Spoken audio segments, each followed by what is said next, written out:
पिछले गुरुवार हमने भगवत गीता अध्याय 9 के शेष श्लोक 21 से 34 का अध्ययन किया था। इन श्लोकों में भगवान श्री कृष्ण ने हमें यह बताया कि जो लोग केवल कर्मफल की प्राप्ति के लिए पूजा करते हैं वे स्वर्ग जैसे सुखों को तो पा लेते हैं, परंतु वह सुख क्षणिक और नाशवान होता है। भगवान ने यह भी स्पष्ट किया कि सच्चे भक्त जो निष्काम भाव से प्रेम पूर्वक और श्रद्धा से उनकी आराधना करते हैं, उन्हें वे स्वयं संभालते हैं, उनकी रक्षा करते हैं और उन्हें अपनी अनंत कृपा से मोक्ष की ओर अग्रसर करते हैं। भगवान ने अर्जुन से कहा, पत्रम पुष्पम फलम तोयम यो में भक्त्या प्रयच्छति, अर्थात जो कोई भी प्रेम पूर्वक एक पत्ता, फूल, फल या जल भी अर्पित करता है, मैं उसे स्वीकार करता हूँ। यह उपदेश हमें यह सिखाता है कि भक्ति का मूल्य सामग्री में नहीं बल्कि भावना में निहित होता है। आज हम प्रवेश कर रहे हैं अध्याय 10 विभूति योग में। यह अध्याय अत्यंत गूढ़ और दिव्य है। यहाँ भगवान श्री कृष्ण अपनी विभूतियों अर्थात अपनी दिव्य शक्तियों और व्यापक स्वरूप का वर्णन आरंभ करते हैं।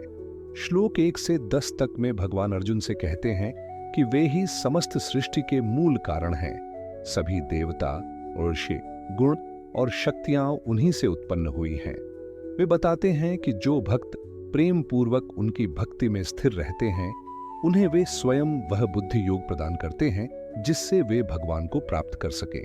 यह भाग हमें यह समझने में सहायता करता है कि ज्ञान, भक्ति और कृपा तीनों एक ही परम सत्य की ओर ले जाते हैं। भक्ति जब बुद्धि से परिपूर्ण होती है तब वह अविचल और अनंत हो जाती है। श्लोक 1 श्री भगवान उवाच भूय एव महाबाहो शृणु मे परमं वचः यत्तेहं प्रीयमाणाय वक्ष्यामि हित काम्यया। भावार्थ, भगवान श्री कृष्ण कहते हैं, हे महाबाहो अर्जुन, अब तू मेरे परम वचनों को फिर से सुन। मैं तुझसे अत्यंत प्रेम रखता हूं और तेरे कल्याण की इच्छा से ही यह कह रहा हूं। व्याख्या, यहां भगवान श्री कृष्ण अर्जुन के प्रति अपनी कृपा व्यक्त करते हैं। वे कहते हैं, मैं तुझसे प्रेम करता हूं, इसलिए अब मैं अपने दिव्य स्वरूप और अपनी विभूतियों को प्रकट करूंगा। यह श्लोक इस बात का प्रतीक है कि भगवान की कृपा केवल उन पर होती है जो श्रद्धा और प्रेम के साथ सुनते और समझना चाहते हैं।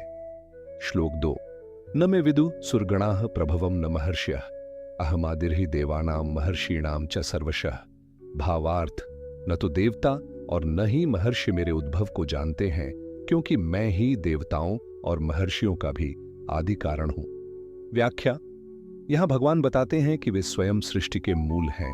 देवता, ऋषि या कोई भी महान शक्ति सब भगवान से उत्पन्न हुई हैं, इसलिए कोई भी उनके आरंभ को नहीं जान सकता। यह श्लोक भगवान की अनादि और सर्वव्यापक सत्ता को प्रकट करता है। श्लोक 3 यो मामजमनादिं च वेत्ति लोक महेश्वरम असम्मूढ़ः समृतेषु सर्व पापैः प्रमुच्यते। भावार्थ, जो व्यक्ति मुझे अजन्मा, अनादि और समस्त लोकों का महेश्वर स्वामी जानता है, वह मनुष्यों में असम्मूढ़ अर्थात अज्ञान रहित होता है और सभी पापों से मुक्त हो जाता है। व्याख्या, यह श्लोक ज्ञान की महिमा बताता है। जो व्यक्ति यह जान लेता है कि भगवान किसी से उत्पन्न नहीं हुए, वे सदा से हैं, सदा रहेंगे और सबके स्वामी हैं, वह सच्चे ज्ञान को प्राप्त करता है और मोक्ष का अधिकारी बनता है। यह आध्यात्मिक ज्ञान का सार है। भगवान अनादि हैं और हम उनके अंश हैं। श्लोक 4 बुद्धिर्ज्ञानम सम्मोहः क्षमा सत्यम दमः शमः सुखम दुःखम भवो भावो भयम छाभयमेव च। श्लोक 5 अहिंसा समता तुष्टिस्तपो दानम यशो यशः भवन्ति भावा भूतानां मत्त एव पृथग्विधाः। भावार्थ, दोनों श्लोकों का बुद्धि, ज्ञान, असम्मोह, मोह रहितता, क्षमा, सत्य, इंद्रिय संयम, मन की शांति, सुख, दुख, उत्पत्ति, नाश, भय और अभय, अहिंसा, समानता, संतोष, तप, दान, यश और अपयश, ये सभी गुण मुझसे ही उत्पन्न होते हैं। व्याख्या, यहां भगवान बताते हैं कि मनुष्य के भीतर विद्यमान सभी भावनाएं, गुण और शक्तियां उन्हीं से उत्पन्न होती हैं, चाहे वह बुद्धि हो या अज्ञान, सत्य हो या असत्य, सुख हो या दुख, सब उनकी ही विभूतियां हैं। इसका अर्थ यह है कि भगवान हर भावना, हर शक्ति और हर अनुभव में व्याप्त हैं। श्लोक 6। महर्षयः सप्त पूर्वे चत्वारो मनवस्था मद्भावा मानसा जाता येषां लोक इमाह प्रजा। भावार्थ, प्राचीन 7 महर्षि और 4 मनु मुझसे उत्पन्न हुए, जो मेरे मन से प्रकट हुए हैं। इन्हीं से संसार की सब प्रजाएं उत्पन्न हुईं। व्याख्या, यहाँ भगवान कहते हैं कि समस्त सृष्टि के आदि पुरुष सप्त राशि भृगु, मरीचि, अत्रि, अंगिरा, पुलस्त्य, पुलह और क्रतु तथा 4 मनु उनके ही मन से प्रकट हुए। यह दर्शाता है कि सृष्टि की प्रत्येक रचना भगवान की इच्छा का परिणाम है। यह हमें यह भी सिखाता है कि भगवान ही सृजन, पालन और संहार के मूल कारण हैं। श्लोक 7। एताम विभूतिं योगम च मम यो वेत्ति तत्वतः सो विकंपेन योगेन युज्यते नात्र संशयः। भावार्थ, जो व्यक्ति मेरी इन विभूतियों और योग की वास्तविक तत्व को जान लेता है, वह अचल भक्ति योग में स्थिर हो जाता है। इसमें कोई संदेह नहीं। व्याख्या, यहां भगवान कहते हैं कि जब कोई साधक यह जान लेता है कि भगवान की प्रत्येक विभूति, प्रत्येक शक्ति उन्हीं का प्रकट रूप है, तो उसकी भक्ति अविचल और दृढ़ हो जाती है। भक्ति तभी स्थिर होती है जब ज्ञान से युक्त हो। यह श्लोक ज्ञान और भक्ति के समन्वय का सुंदर उदाहरण है। श्लोक 8। अहम सर्वस्य प्रभवो मत्तः सर्वं प्रवर्तते इति मत्वा भजन्ते मां बुधा भाव समन्विताः। भावार्थ, मैं ही समस्त सृष्टि का उद्गम हूं, मुझसे ही सब कुछ उत्पन्न होता है।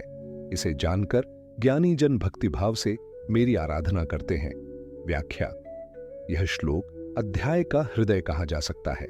भगवान श्री कृष्ण यहाँ कहते हैं कि समस्त सृष्टि की जड़ वही है, चाहे देवता हो, मनुष्य हो या जीव जंतु, सबका मूल वही है। जो इस सत्य को समझ लेता है, वह भगवान की भक्ति में गहराई से लीन हो जाता है। यह ज्ञान हमें अहंकार से मुक्त करता है और भक्ति में स्थिर करता है। श्लोक 9। मच्चित्ता मद्गत प्राणा बोधयन्तः परस्परम कथयन्तश्च माम नित्यम तुष्यन्ति च रमन्ति च। भावार्थ, जो मेरे भक्त हैं उनके मन और प्राण मुझ में लगे रहते हैं। वे एक दूसरे से मेरे विषय में चर्चा करते हैं और निरंतर मुझ में आनंद और तुष्टि का अनुभव करते हैं। व्याख्या, यहां भगवान अपने सच्चे भक्तों का चित्र प्रस्तुत करते हैं। वे सदा भगवान के नाम, स्वरूप और गुणों में लीन रहते हैं। उनके हृदय में भगवान के प्रति प्रेम का अनवरत प्रवाह रहता है। उनकी संगति में आनंद, ज्ञान और प्रेम निरंतर बढ़ता रहता है। श्लोक 10। तेषां सत्तयुक्तानां भजतां प्रीतिपूर्वकं ददामि बुद्धियोगम तम येन मामुप्यान्ति ते। भावार्थ, जो भक्त सदा मुझ में लगे रहते हैं और प्रेम पूर्वक मेरी भक्ति करते हैं, उन्हें मैं वह बुद्धियोग देता हूं जिससे वे मुझे प्राप्त कर सकते हैं। व्याख्या, डिट, यह श्लोक भगवान की अनुकंपा और कृपा को दर्शाता है।